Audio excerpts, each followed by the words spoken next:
दुर्योधन का किसी एक पांडव से गदा युद्ध के लिए तैयार होना। संजय कहते हैं, राजन, तब युधिष्ठिर ने कहा, दुर्योधन, ये जानकर खुशी हुई कि तुम अभी युद्ध का ही विचार रखते हो। यदि तुम्हारी इच्छा हम में से एक एक के साथ ही लड़ने की है तो ऐसा ही करो। कोई भी एक हथियार जो तुम्हें पसंद हो वो लेकर मैदान में उतरो और एक के ही साथ लड़ो। बाकी लोग दर्शक बनकर खड़े रहेंगे। इसके सिवा तुम्हारी एक कामना और पूर्ण करता हूँ। हम में से एक को भी मार डालोगे तो सारा राज्य तुम्हारा हो जाएगा, और यदि खुद मारे गए तो स्वर्ग तो तुम्हें मिलेगा ही। दुर्योधन ने कहा, यदि एक से ही लड़ना है तो मैं युद्ध के लिए ललकारता हूँ। किसी भी शूरवीर को मेरा सामना करने के लिए दे दो। तुम्हारे कथनानुसार मैं आयुधों में एकमात्र गदा को ही पसंद करता हूँ। तुम में से कोई भी एक वीर जो मुझे जीतने की शक्ति रखता हो, गदा लेकर पैदल ही आ जाए और मेरे साथ युद्ध करे।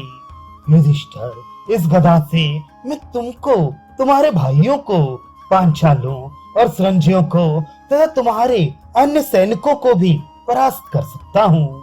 डर तो मुझे इंद्र से भी नहीं लगता, फिर तुमसे क्या भय करूंगा। युधिष्ठिर बोले, गांधारी नंदन, उठो तो सही। एक एक के साथ ही गदा युद्ध करके अपने पुरुषत्व का परिचय दो। आओ मेरे ही साथ लड़ो। यदि इंद्र भी तुम्हारी सहायता करें तो भी आज तुम जीवित नहीं रह सकते।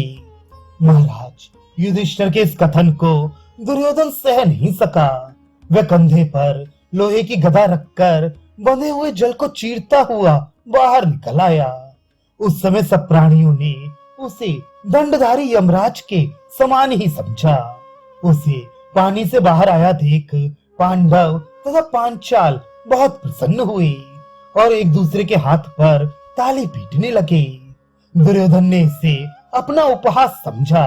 क्रोध से उसकी त्योरियां चढ़ गईं। घाव में 3 जगह बल पड़ गए और वह मानो सबको भस्म कर डालेगा। इस प्रकार श्री कृष्ण सहित पांडवों की ओर देखता हुआ बोला, पांडवों, इस उपहास का फल तुम्हें भोगना पड़ेगा।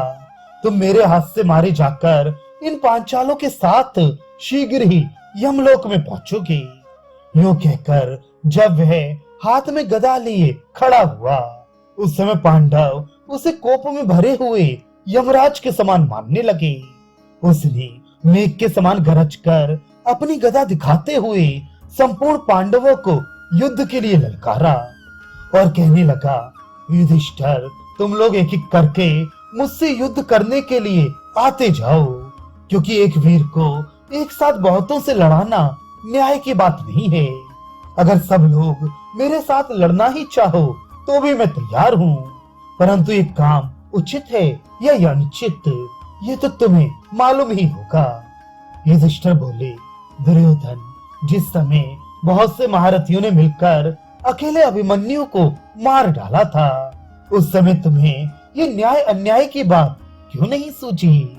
यदि तुम्हारा धर्म यही कहता है कि बहुत सी योद्धा मिलकर एक को ना मारें, तो उस दिन तुम्हारी सलाह लेकर बहुत से महारथियों ने अभिमन्यु को क्यों मारा था? सच है, स्वयं संकट में पड़ने पर प्रायः सभी लोग धर्म का विचार करने लगते हैं। खैर, जाने दो इन बातों को।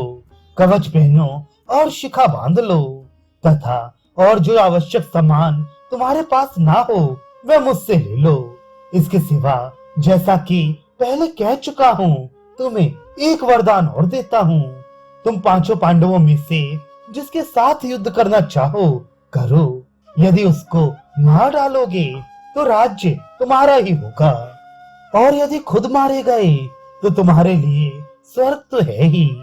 इसके अतिरिक्त भी बताओ, हम तुम्हारा कौन सा प्रिय कार्य करें? जीवन की भिक्षा छोड़कर जो चाहो मांग सकते हो।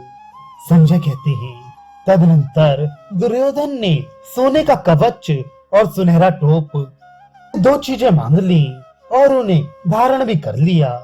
फिर हाथ में गदा लेकर बोला, राजन, तुम्हारे भाइयों में से कोई भी एक आकर मुझसे गदा युद्ध करे, सहदेव, भीम, नकुल, अर्जुन अथवा तुम, कोई भी क्यों ना हो, मैं उसके साथ युद्ध करूंगा और उसे जीत भी लूंगा। मेरा ऐसा विश्वास है कि गदा युद्ध में मेरे समान कोई है ही नहीं। गदा से मैं तुम सब लोगों को मार सकता हूँ। यदि न्यायतः युद्ध हो तो तुम में से कोई भी मेरा सामना नहीं कर सकता। मुझे स्वयं अपने लिए ऐसी गर्व भरी बात नहीं कहना चाहिए, तथापि कहना पड़ा है। अथवा कहने की क्या बात है, मैं तुम्हारे सामने ही सब कुछ सत्य करके दिखा दूंगा।